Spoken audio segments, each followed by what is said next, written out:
And we're live now. Hey, All Pat, right. how's it going? That's going pretty good. Yeah, I mean, weekend was pretty rainy over here. We got like a ton of rain, but was able to play my men's league baseball game last night. So we played in some drizzle. It was supposed to rain like 100% or whatever, but it's pretty good. We beat up on another team. We're 2-0, so we're doing pretty well. Sweet, man. Yeah. Yeah. So How about you? pretty good. Man, what did I do this weekend? No, just hung around, watched some NBA playoffs, and yeah, just ate some good food. Oh no, what am I talking about? I went to Utah.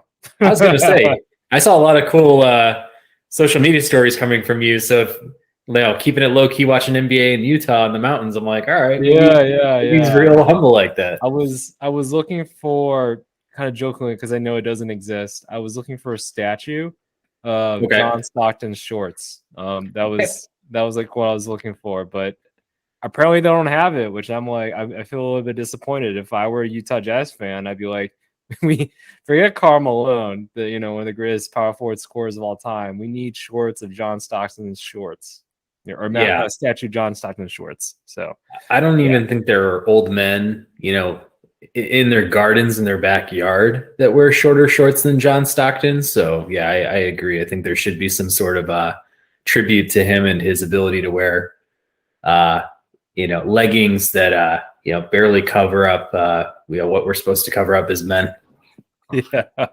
Yeah, I'm looking forward to the days when they try to bring that back again, because fashion just comes back from behind, and it just repeats itself. So I'm looking forward to those days when tight shorts come around and all that.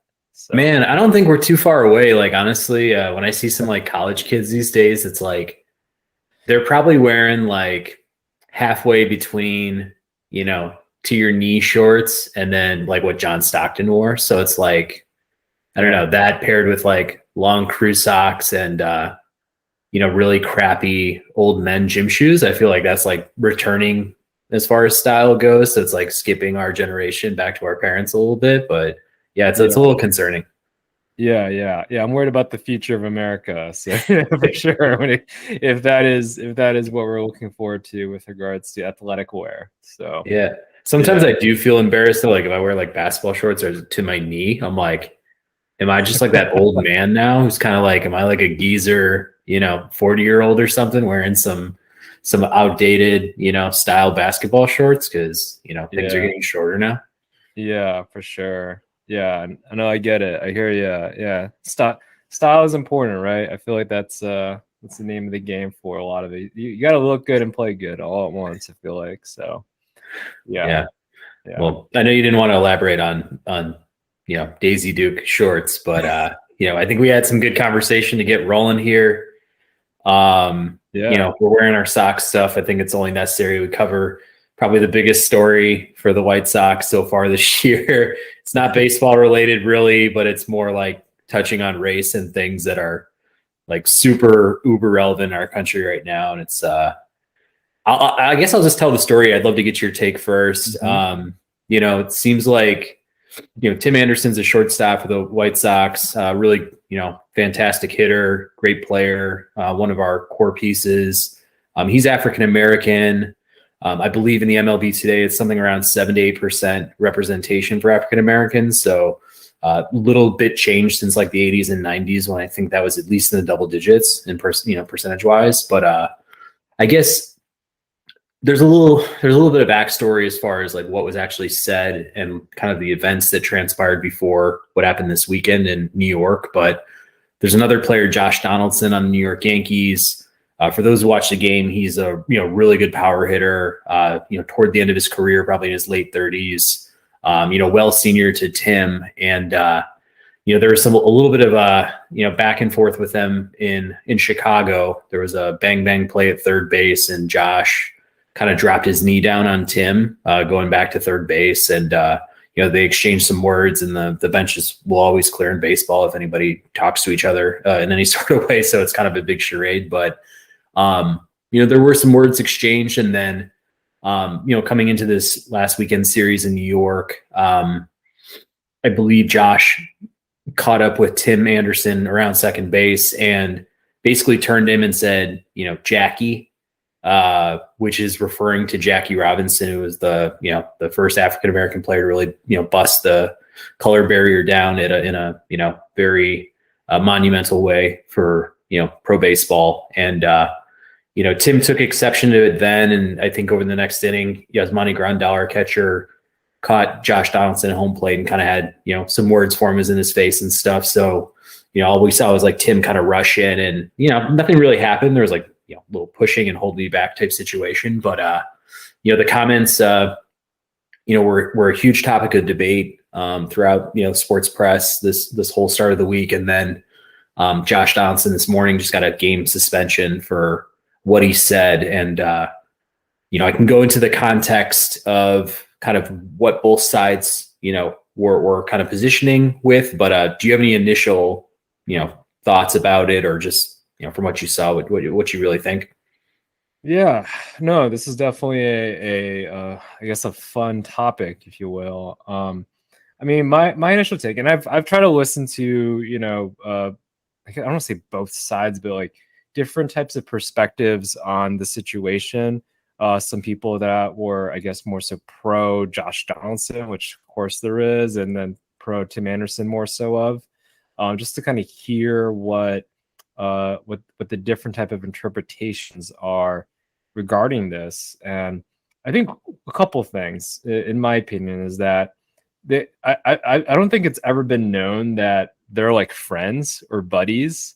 So, if I'm going to a stranger or somebody I'm just not well acquainted with and then kind of teasing them on this, that's stupid. that's just disrespectful. I get you're trying to, like, I don't know.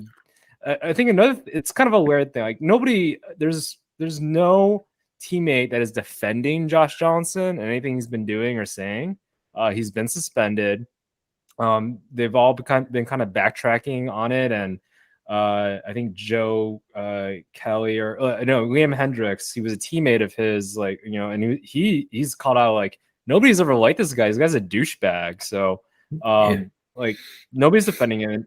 I think my whole thinking is I don't necessarily think that Josh Donaldson is racist per se, at least from what I've seen with regards to this.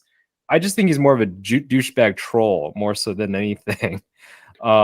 He's calling him Jackie and he says like, oh, well, he called himself Jackie, so I can say it, right? Or whatever. It's like, yeah, but you're not his like friend, or I don't know. It's just like, out of all the things in the world you can be calling an African American, even if it's a tease of something that he said in a an interview in the past, it's like, to what point is it just become fucking annoying? Like, that's my take on it. So he's trolling him. He's trying to get something out of him, which, apparently I guess it worked and all that. But yeah, to me, I think Stephen A kind of said like, it doesn't seem like it's racist, but to me, it just seems like Josh Donaldson's more of a douchebag than anything else here on this. So. Yeah. And I think the defense that Josh came with was essentially him and Tim like personally joked about that. Like when Tim said it in 2019 or something, like they had a laugh about it, like in a former game, like a past game or something like that. So it's like, I just, you got to know who you are, and you got to know like what, area you're operating within. I feel like if you're on a stage where, any little thing is going to get some sort of news buzz or interest or anything like that, like even a slight push of another player, it's like that in itself is going to get you news coverage. Like, even if your intentions were solely just to like rib him or like try to get under his skin somehow, like by using that word or just like calling him Jackie or whatever, it's like, you just got to know there's going to be consequences. Like, you're going to eat a couple of games in a suspension because of, where we're at right now as a society. It's just like as quick as somebody says anything, like another person, could easily be canceled. And I think in this situation, it's well validated. I mean, like, obviously if like Josh, I think he kind of apologized for what he said, but it's like in the same sense, like, after dropping your knee down on him, the prior series and kind of like creating that tension, really anything you say after that to him directly, no matter what your intentions are just going to be taken the wrong way. And I I'm kind of on your side. Like, I don't know if it's like he's like made a comment that's like, you know, irreparable or something that's just like so harmful. But in the same sense, like, as you're saying, I think he likes to push, you know, other people's buttons, like maybe just to get a competitive edge or something like that, because he did the same thing with Giolito and the sticky stuff when, you know, he was a part of the Twins, you know, a year ago or so, once they started banning, you know, spider tack or what have you. So it's just like, I don't know, you know, and I'm not African American, neither are you. It's not like we can really like know what those comments feel like, or like however they're directed from white man to black man, like how that's truly going to feel.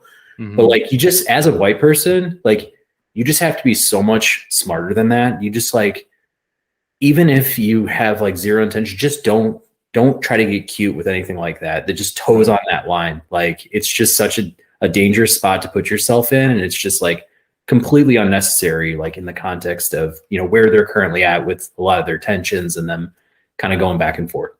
Yeah, no, I agree. It's like there's a saying out there, right? And I don't know if his intention was necessarily to be funny. It was definitely much, you know, well, I guess lighthearted joking, maybe.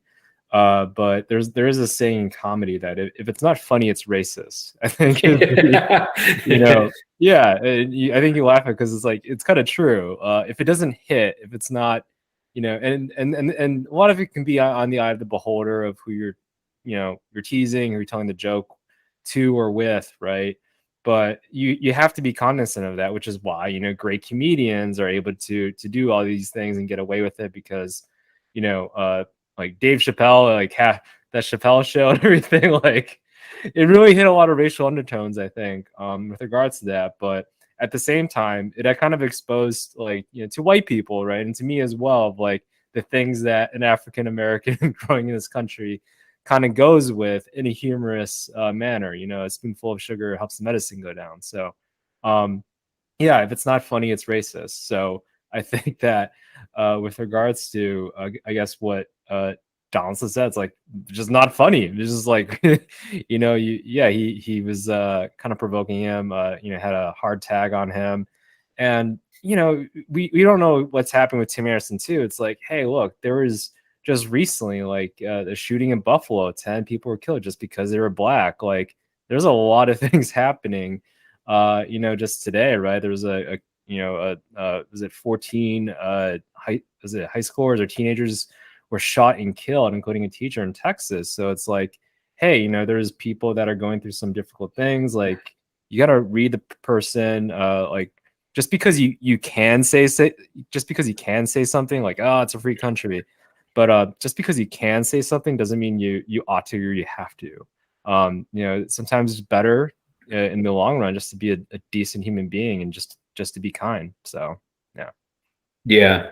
And I think Keyshawn Johnson was also kind of saying, like, you know, the things that he doesn't appreciate really is like how, you know, white people and even the masses decide to like kind of I don't want to say steal, but like more or less like just use a lot of like black colloquialisms or, you know, expressions, sayings, things that are like meant to be part of just black culture and preserved for just black culture. In a lot of ways are like stolen, adapted, or, you know, just outright used by people that, you know, don't really understand the origins of those sayings, those words. And it's like, if somebody calls himself Jackie Robinson, like, you should just let that lie and, like, you know, let him have that, let him own that if that's where he wants to go with it. But like, you know, don't be a part of something that, you know, you don't really understand the history of. And then, you know, when you look at the history of this country and just kind of, like you're saying, like events like an East Buffalo that just reinforce, you know, racism, or, you know, just that color line, or like that hierarchy, or the way that, you know, whites in this country have liked to perceive like their power structure over like African Americans. It's just another layer to this, where it's like, you know, if you guys are already at odds and you just say that one little thing, like, expect that to just blow up. And, you know, do you think that the suspension was fair? I mean, do you think that one game solves it, or, you know, would no games have been better, or would there be something else that maybe you would throw on that, or something of the sort?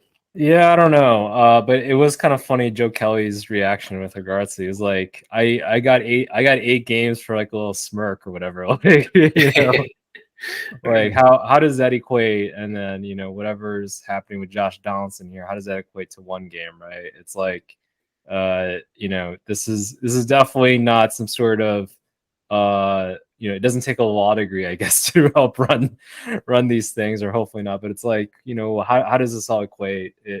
I don't know if it all makes sense, but I mean, hey, one game, sure, it's, I guess, better than nothing, but you know, come on, like, is this, you know, is this what we're really, I guess, kind of stand for? Again, compared towards Joe Kelly and Smirk, which is pretty hilarious there. But yeah, I don't know. I really don't know if there's a good answer for that. You know, if it's one game or 8 games or a whole season, I don't know. But at the same time, it's just like, you know, Donaldson, he seems like he's backtracking. I don't know how he's going to react any much more going forth, but you know, hopefully this is like hey man, you know, I was almost saying Kyrie to shut up and dribble. So I'm gonna like say Josh Donaldson, yeah, just shut up and hit a ball. So yeah. Yeah. Yeah, I don't know. I mean, I'm wondering if the punishment actually like solves the problem. Like, Mhm. does that change the way Josh is gonna, and let's say like say he stops towing the line on race related stuff, but like, will that stop making him even like a smart ass or like just like an irritant on the baseball field? Like probably not. But I think Julian Edelman, that one time there was a anti-Semitic comment, and I can't remember the athlete. If you remember the athlete, just shout it out. But I think Julian Edelman's response to some anti-Semitic comments, I believe, on Twitter was to basically respond, and instead of just like forcing this person to be, making this person canceled in front of the public eye, he more or less said like, "Hey, I don't appreciate that. I'd be happy to buy both of us some tickets to the Holocaust Museum, and then maybe Yeah. you and I could like go through that museum and just share cultures and get to know each other a little bit better." Like, Yeah. maybe one of the best responses to anything racist I've ever heard, because it's like, it just advances the conversation beyond like, hey, you're wrong and I'm going to shame you, and you'll just live in that shame. It just makes people angry. It doesn't really Yeah. like solve the problem. Yeah. I'm looking at it's. I think it was Deshaun Watson. I Mm. think he was the one that like tweeted out something about the Holocaust like never happened or whatever, and then Julian Edelman was like, "Hey, let's go like to a Holocaust museum or something like that." I believe that's what it is here. Man, if But it was Watson, he's been having a really, really bad, past couple of years here. sorry, Deshaun Jackson. Oh, okay, good. Yeah, Yeah, that sounds right. That sounds right. That sounds right. yeah, Sorry, yeah. I might have heard I you just wrong. I just saw Deshaun and I got Deshaun confused here. So but yeah. Yeah. It's yeah, Deshaun Jackson. But no, yeah, no, that's a good point actually. That's a great I think point you made there. One of my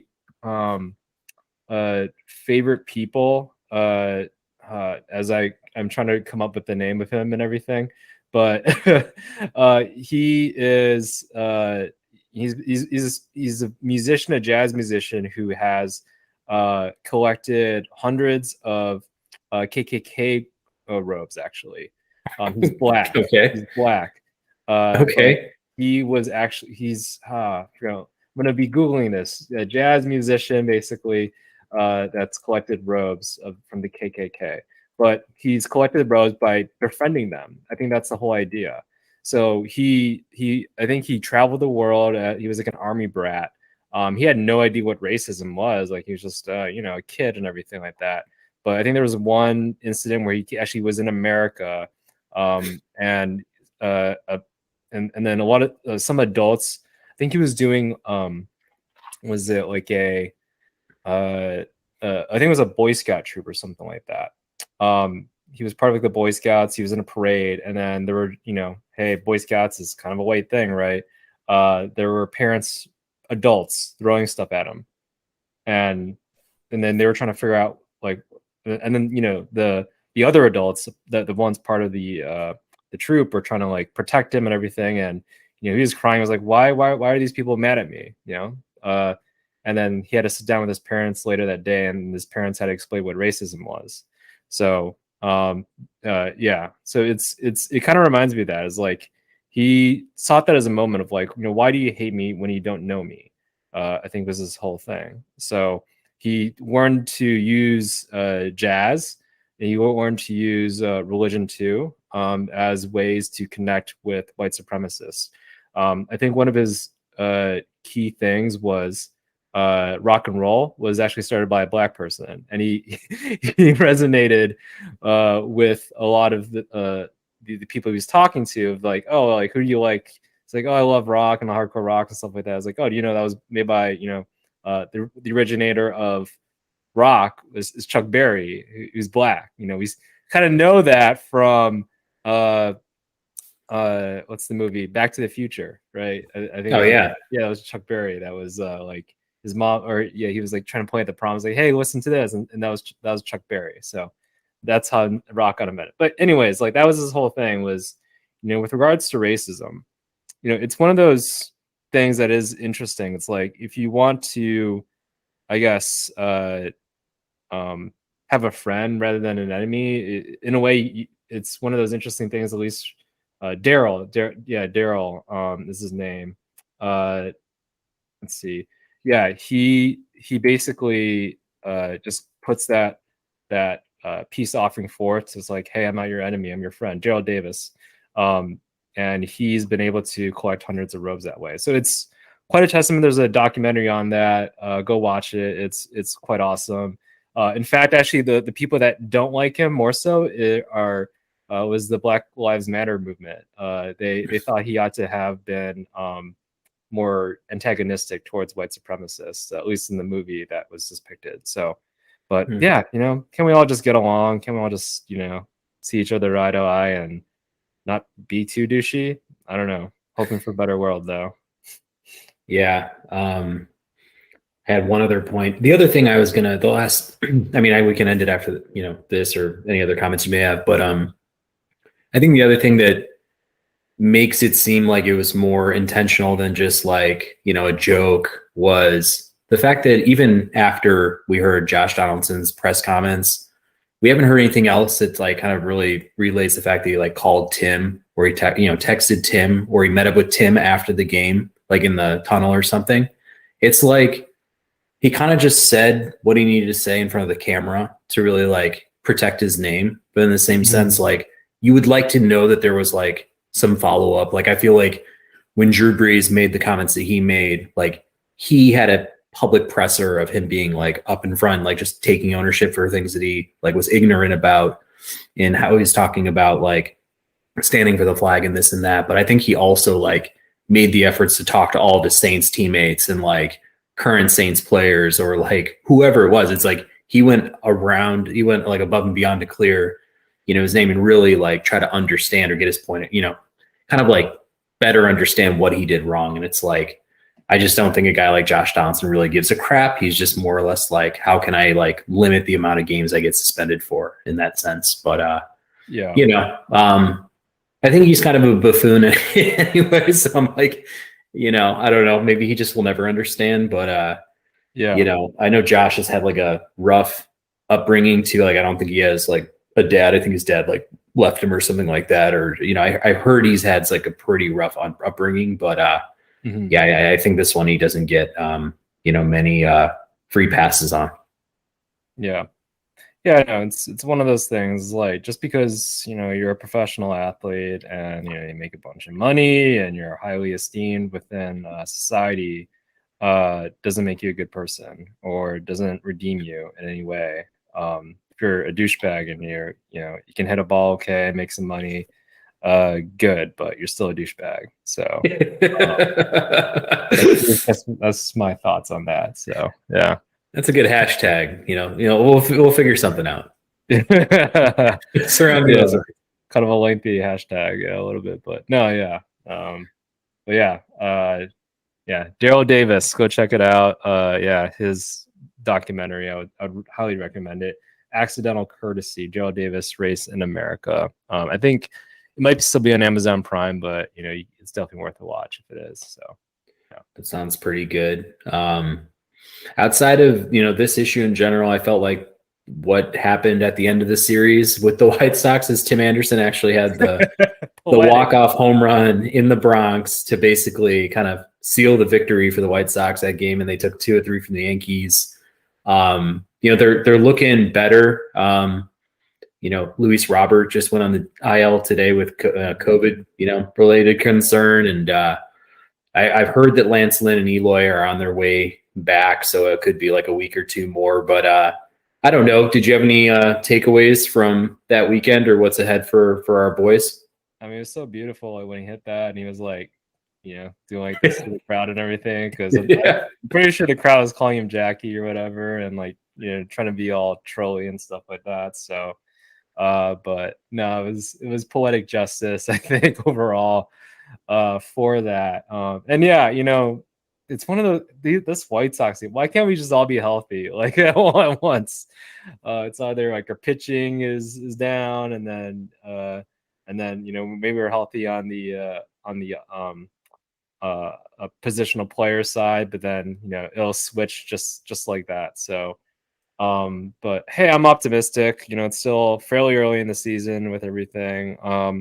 Kopech's looking like a Cy Young. I think he finally got a quality start actually in the game, so I'm happy about that. His ERA is like under 2. It's like once. I think he's second in baseball right now. But yeah, I'm just hoping that the White Sox get healthy or as healthy as possible. And yeah, it's good that they were able to beat the number 1 team in baseball, right? So yeah. Yeah, it shows we can win big games, especially on the road. I think that's been our bugaboo. Even last year was just like we had a nice record. We got in the playoffs, but we beat nobody important. Yeah. And just got to establish that like we can play high pressure games and like come out with a victory in those games. But I was also encouraged by Johnny Cueto. Our boy that we were waiting on in the wings, and he just kind of his first 2 starts of the White Sox have been 6 innings. Scoreless, and then just striking out a bunch of batters and just looking like somebody could be maybe a 3rd to 4th to 5th starting pitcher kind of rotation piece for us. Just honestly, just give us some innings and keep us competitive, and it's really all we could ask for with him. And I mean, the offense like still needs to kind of kick it up a little bit. I mean, Grandal has been just awful as far as production goes, and he's just making really like weak contact, and it's just disappointing because I feel like last year, second half, he just was on fire, and it just hasn't really crossed over into this year just yet. But I'm holding out hope for Grandal. But in general, I think, if they can just kind of series by series, just take 2 or 3 or, 3 or 4 split, let's just keep riding this momentum and get us, further and further above 500. That would just be, super nice when we get all of our guys back healthy, knock on wood. Yeah, for sure. And then, I was, I think one thing was that I was glad to see that Tony La Russa was kind of had Tim Anderson's back here and everything. Not to say it was the same thing, but with the Yerminator last year, it was like no, we don't do bat flips and all that, and it was all old school there. This could definitely be an igniter. I'm hoping for. It certainly seemed like they rallied around Tim Anderson. He's their guy. He's the kind of the face of the White Sox, to be honest. So, I'm just glad that Tony La Russa kind of had it back, and it seems like it's going to be a unifying moment for the White Sox, hopefully going on to the second half when it comes around. So I'm excited. I'm optimistic. Overall, Kopech's looking like a stud out there. Glad he got the quality start. And then our pitching staff's getting healthy overall, and Cueto is killing it right now. So hopefully the bats will heat up as the summer goes on. So for sure. So we'll see how that goes. Kind of crossing over in sports. You and I both been watching the NBA playoffs pretty closely. Looks like we have a series on one hand and maybe not so much on the other, but what are your thoughts? You can start on either side, but just kick it off with your feelings right now. Yeah, I mean, on the West, it's kind of short and brief, but I think we both called it like Warriors, tough team to beat, and the Mavs, they need more than Doncic. I think it's pretty apparent. They're just double teaming him, and there's a reason why they're down 3-0. Doncic has been playing pretty decently. It's just they don't have that firepower from the rest of the squad. This certainly is not necessarily a surprise, but when you go against a team such as the Warriors, you're going to need multiple playmakers on a high skill level. Wiggins is playing out of his mind too. That dunk on Doncic was not. That is the definition of posterizing. Showed he's always had the talent, always the athleticism, everything like that. It's just he's. I think this was just kind of the perfect spot for him. Just he's not the focal point, he's not the leader per se, but he can still contribute defensively and score and posterize the best player in basketball probably right now. So and then moving on to the Heat and Celtics. That's quite a series. I honestly, I is it going to be one of those whoever the home team is just wins it? I think maybe. But right now, like it's again, it's been kind of hard to kind of go against the Celtics just the way that they've been playing. But when they're at home, it always seemed like, oh yeah, everything's fine. But then they go on the road against the Heat, and then the Heat, it seems like whoever's the home team is just killing it. So I don't know, if Tyler Hero becomes healthy again, which I think he will. Maybe the Heat do show up and win some more games. Maybe they do pull off one on the road. But yeah, it's a great series overall. But yeah, it'll be interesting to see how rested up they are. Because I think that the Golden State Warriors are going to be sweeping the Mavs overall. So yeah, what's your take? Yeah, really not much to add on the Western Conference Finals side. I just we kind of both knew this coming in, but a team as smart as the Warriors, committed on the defensive end, just really well coached. It's like kind of going in, I had that feeling that this isn't going to be the Doncic show, and if none of those other role players really step up and become real reliable number 2 or 3 options on that team, like they can just focus all of their assets and kind of focus on Doncic and just kind of if you take him out, who else is backing him up? It's just there's just not enough depth on that team that can play at a championship level at least that will keep them in this one. So with what you're saying with Wiggins, I felt like he's always kind of the underappreciated piece of that team. I feel like he reminds me a lot of Iguodala when they won their first one recently, and it's kind of like everybody looks at the big 3, but then they forget about the one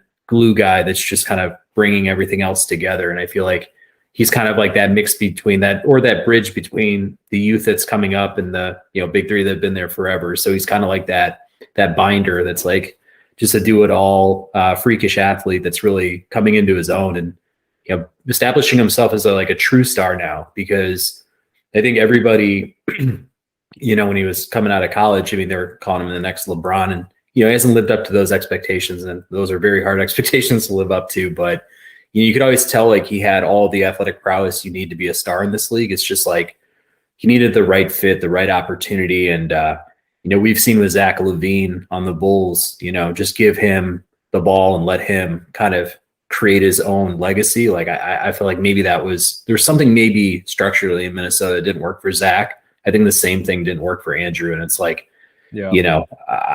Warriors are going to be really tough past the series. So, I still see them as the favorites to win it all because of, when we look on that Eastern Conference side and where things are at, you're talking about home court advantage, which I totally agree with. I'm just also looking at the injuries. Both teams just seem to be like so beat up, and they're missing, 1 to 3 core players. It's like, what's going to happen over the next, 2 to 3 games, the 7-game set, if the Warriors are resting on one side and these other guys are just fighting to the death?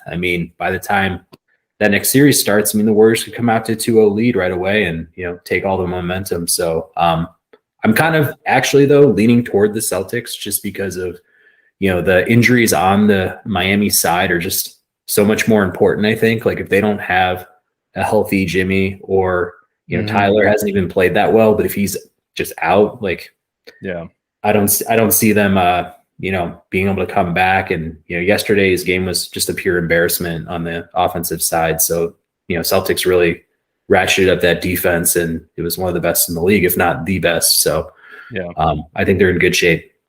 Yeah, I'll probably lean Celtics. So I'm thinking the finals will be Celtics Warriors. And to your point, it's hard to say that the Celtics are going to come in either healthy or like, I just don't think that they'll be coming in as healthy as the Warriors. Maybe they do come in with some momentum and kind of carry that in, and maybe the Warriors are like, they're not as I don't want to say not as focused, but maybe they do win like the first game, but then once they get their first game out, I think that'll be more of a wake up call for the Warriors.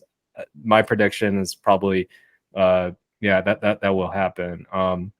With the Celtics, maybe they pull out a game or two in the beginning, and then Warriors make the adjustments from there. But it's looking really good for the Warriors, I think, overall.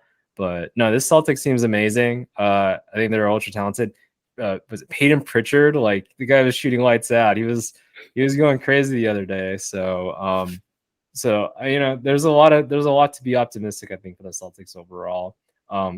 Great organization. They've been making a lot of great moves overall, and excited for their future. But I think right now there's a lot of momentum, I think, going towards the Warriors overall for this year to win the championship. So yeah. I mean, it's kind of crazy to look back like a year from right now and look at that Celtics team on paper, and they lost Kyrie a few years ago, and it's like everything kind of looked like the plan that Danny Ainge was trying to build, like always trying to attract that missing big three piece, or that big, he wanted to make that big splash with like Anthony Davis, and it didn't work out. And it's like this team is just kind of like culminated to the point where it's just like so good on the defensive end. It just like, maybe it wasn't even by design, but it's just like somehow, some way, all these parts just kind of started to meld together to make like this really, nicely fit, athletic defensive team. And, they've got two scoring, title contenders, I would say, like just from, looking at how Tatum and Brown, go about their games game to game. But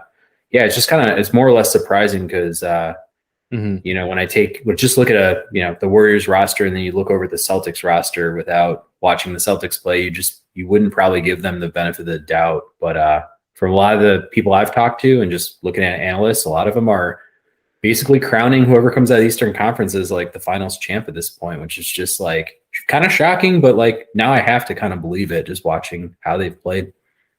Yeah. I mean, the Celtics team, like, I think we've always highlighted wings. So I mean, they finally have their wings have finally. I don't want to say they fully reached their potential, because I feel like they have more now. So, but I can't name a better wing group in the NBA than Jaylen Brown and Tatum, and they really surrounded them with great supporting cast members. Robert Williams, like that guy's a stud. He's he's your quintessential modern day NBA center now. It's like, they might be small in stature, kind of like an NBA 2K. I always like kind of creating a center there. It's like, oh yeah, let's just make them short because they can run around, be really quick, but then they got long arms so that they can block, right? That's just how the modern day NBA center is. So they can, guard guards, but then also, rebound and kind of mix it up in the paint. So they've just had a really well constructed team. There's a reason why the teams that are in the NBA conference finals are in there. It's just they are so well orchestrated and put together. And I think it'll be a great series. But yeah, I'm definitely going to be sticking with the Warriors in the finals.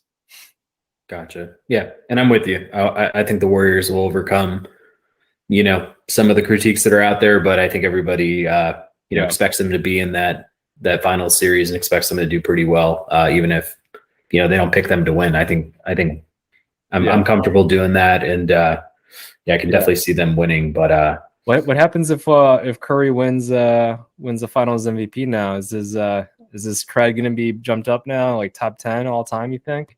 yeah, better. I mean, it needs to, because guys like Max Kellerman are just like basically holding that against him. The fact that he hasn't won a Finals MVP, and he's not the true number one on a championship team from Max Kellerman's point of view. It's just kind of like, it's annoying to me because Curry's probably the most transcendent player, outside of Michael Jordan, arguably, maybe a Shaq, if you're thinking about game breakers, like somebody who just completely revolutionized their position or, their era of basketball. Like nobody's put a stamp on the game, in shooting or point guard play like Steph has in the way that he's done it. Like we could all argue, like, was Magic Johnson, was Isaiah Thomas, I don't know if you want to throw like Steve Nash into the mix or something like that. I mean, you could, but it's just like, I don't think any of those other three, no disrespect to Nash, but it's just like when Curry,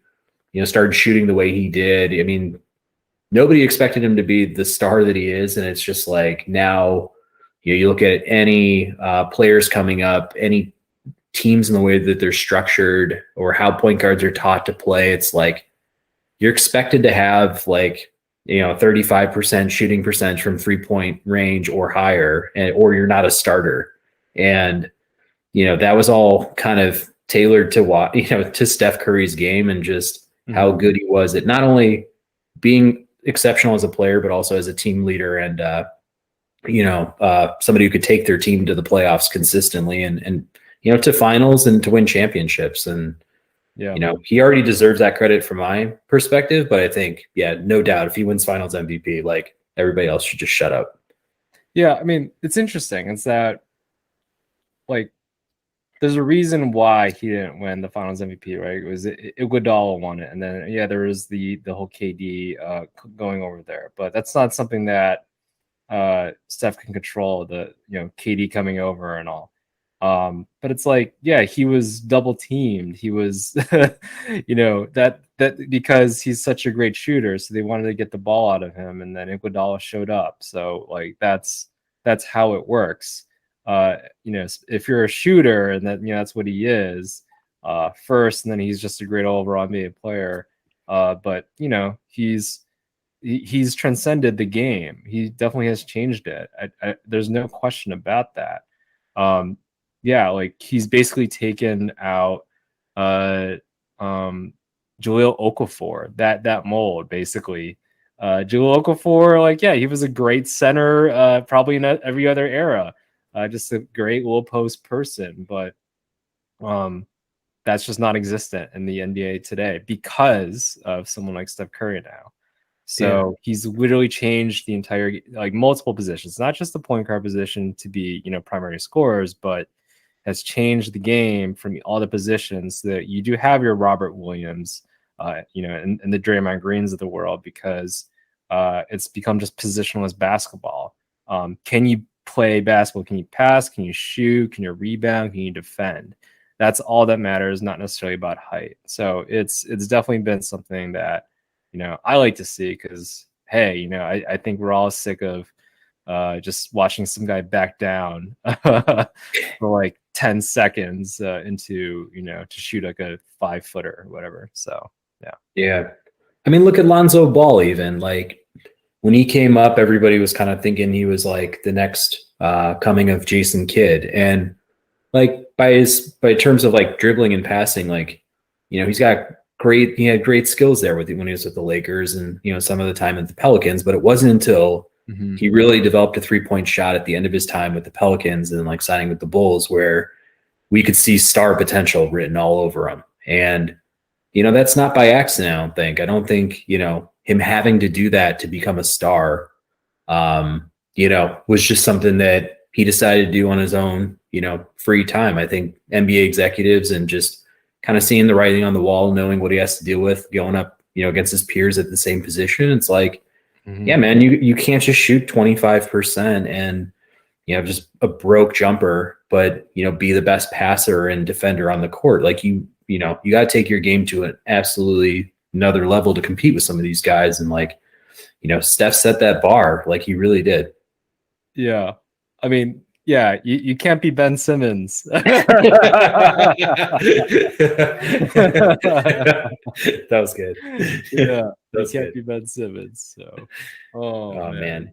But I did have a question about another Bulls player because he's getting some buzz right now. Our boy Zach Lavine is got his eyes elsewhere around the league when it comes to his pending free agency. I don't know if you've like seen any of these reports or anything, but like he like wants to, he's like basically showing a lot of love for LA and being a Laker. And then I'm also seeing he wants to meet with a bunch of different teams like the Hawks, the Blazers, the Mavericks. Like, are we going to lose him, or, what would you think would be the place where he would want to go most to kind of spurn us? But is there more behind this that I haven't read or know much about? Yeah, I mean, I don't know. This is one of those questions where, is this a negotiation thing, or is he really, really searching? Because, if you're any type of employee of an organization, granted, Zach means it's like, oh, instead of tens of millions or whatever, I'm going to make, potentially hundreds of millions. Yeah, different situation there. But if you are a hot candidate and you have options, you want to see what those options are, at least, and then make your decision then. I think in the past, he's said that, yeah, maybe I do want to stay with the Bulls, but, I'm hoping that this is more of a negotiation thing and more of a, hey, let's just see what else is out there. But, maybe he's 75% Bulls. That's what I'm hoping, and just wants to see like, oh, what can the Lakers do? Are they going to surround me, LeBron? Is Russell Westbrook in the picture? Are they going to surround us with the talent that we need to win a championship? So, if that is something, then okay, yeah, maybe he does leave elsewhere. But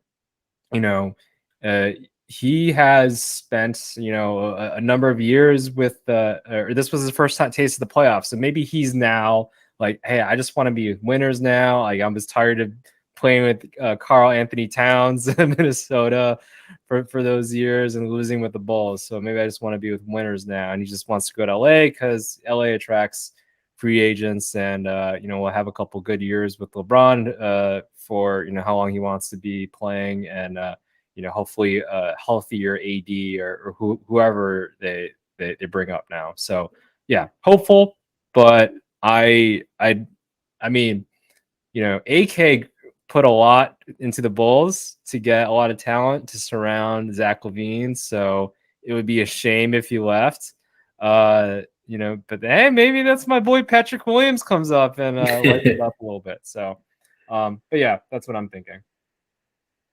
Yeah, I guess I could see it more from the side that you brought up about, you threaten to leave so that they bring in more talent just to surround him with. Contract wise, if I'm not mistaken, is he eligible for the Supermax with the Bulls? Like, would the Bulls be the only team that could pay him, 5 years and blah, blah, blah? Or is it like, if he goes elsewhere and he signs a max, then he can only do like the 4-year option, the 4-year option plan with a little bit less money or something like that. I'm not entirely sure on his contract rights at this point, but it just kind of goes against logic in a lot of ways. Like, I'd hope that he wouldn't take the red pill and join the likes of like Ben Simmons, Kyrie, and Harden, just start like green grass, searching, stuff like that, like always trying to find a better position. Because when you look at it, if he goes and jumps over to LA, you're maybe going to get one more good year out of LeBron. Who knows if Anthony Davis will stay healthy. And then what? Then you're just stuck in LA and you're the only guy there. And what happens next? You've already jumped one time. Like, you're just going to want to keep jumping everywhere you go. And I think it's annoying with some of these guys. Like, if it's really true, and I really hope it's not true, Zach, it's like, man, look at what you got around you right now. And there's a lot worse situations that guys who have jumped have been in, like, than the one you're in right now.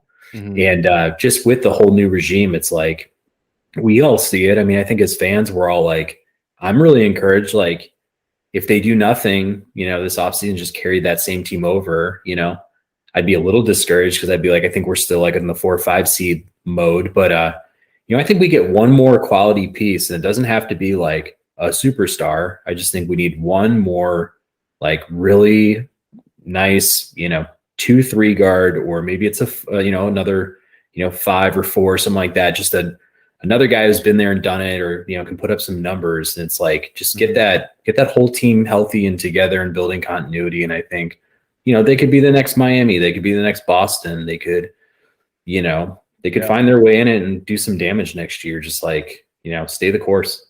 Yeah. I mean, Zach, I believe how the NBA structures is that if you stay with your team that you're in contract with, you can make more money on max deals, like tens of millions more over the course of a couple of years. So, it financially, at least, is in best interest with regards to salary for Zach to stay.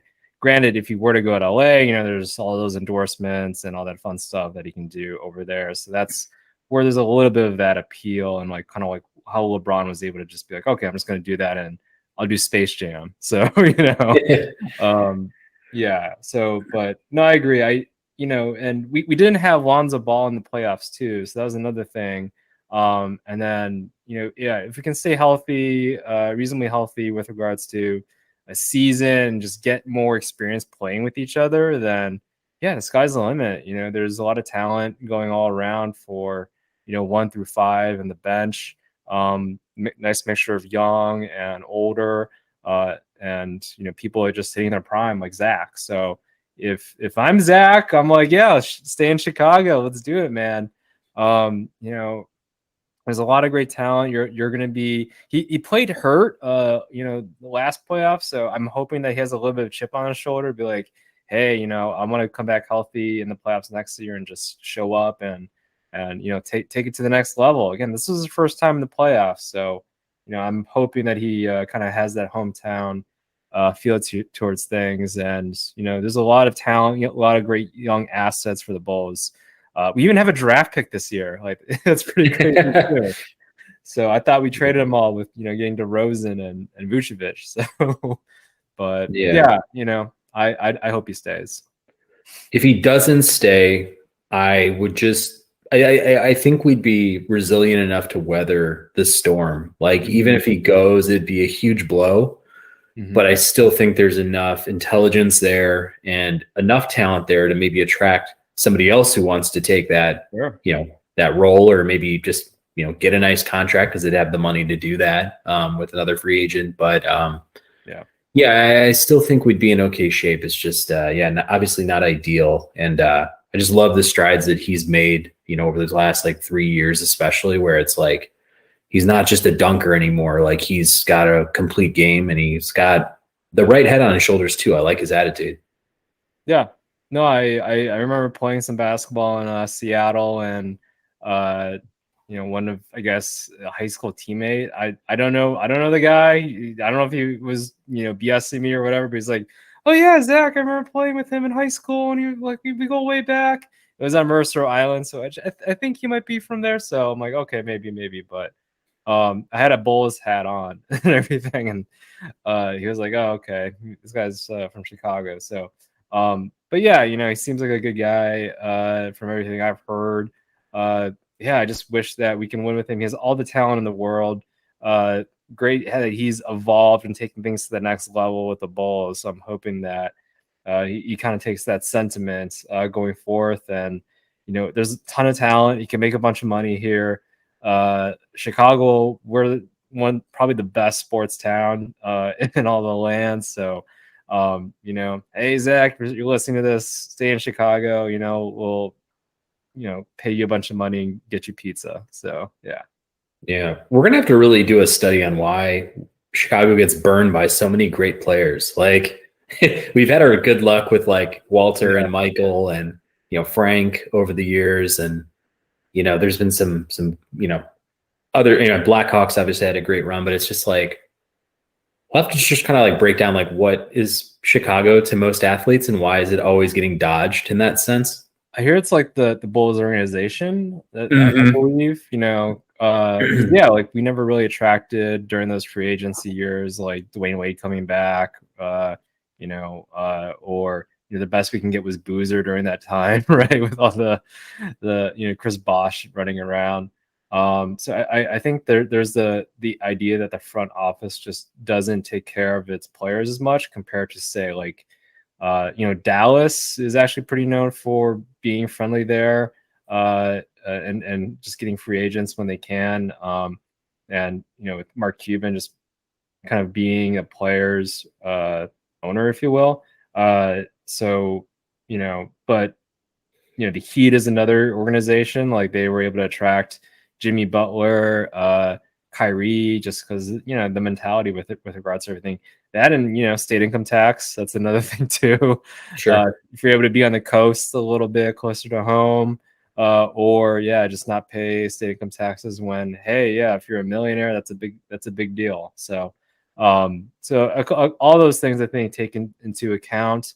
If I'm have the choice between joining the Lakers or the Bulls, both high tax states, it's like, well, the Lakers have a lot more history and the ownership. I guess they're going to put more money into the organization as a whole and be very active because they have a reputation and they take that seriously. Versus sometimes it seems like the Bulls, they're like kind of a halvesy with regards to winning sometimes. So I think that's kind of what their persona has been. But hopefully, with AK, it sounds like, hey, we got Lonzo, so it seemed like something was working out there. Yeah, last off season was encouraging. Chicago also, I just like, looking at the White Sox, like Bryce Harper goes to Philly instead of coming to Chicago. It's like, wait, what is Philly offering besides like a fan base is going to get really give you hell if you suck? Like, so I know sometimes I'll look at some of these offseason, I'm like really scratching my head. I'm like, man, we've got such a great team and we've got money to spend. And like, it's Chicago. Like, it's still like, a major city in the United States. Like, obviously the weather can be rough if maybe these guys are not from, the area or something like that, or, colder climates. So maybe that's another element to it. But yeah, hopefully we get this right. And it's just something we can, toast to once he, re-signs, and we can, maybe add a piece or two. But overall, encouraged with where the Bulls are going. Yeah, for sure. I'm just happy with that. Yeah, there was a winning season, within the past 5 years now, basically for the Bulls. So, and just optimistic about AK going forth, and what he's able to do. So, yeah, for sure. Cool. All right, man. I think that's a wrap. Covered racism, baseball, and Chicago Bulls and everything. So, yeah. Racism and baseball are not synonymous. But, definitely a good episode. I hope we can touch on more dialogue like that. Like if there's other issues or if anybody has any thoughts on it too, like we'd love to hear, any sort of commentary, any sort of feedback about this show. And no, it was good to cover these issues and talk about what's going on in the playoffs. For sure. Yeah, let us know what you all think. Feel free to comment or tweet or post something on Instagram for us. But this is Wayne, Pat, and we're signing off here. So all right.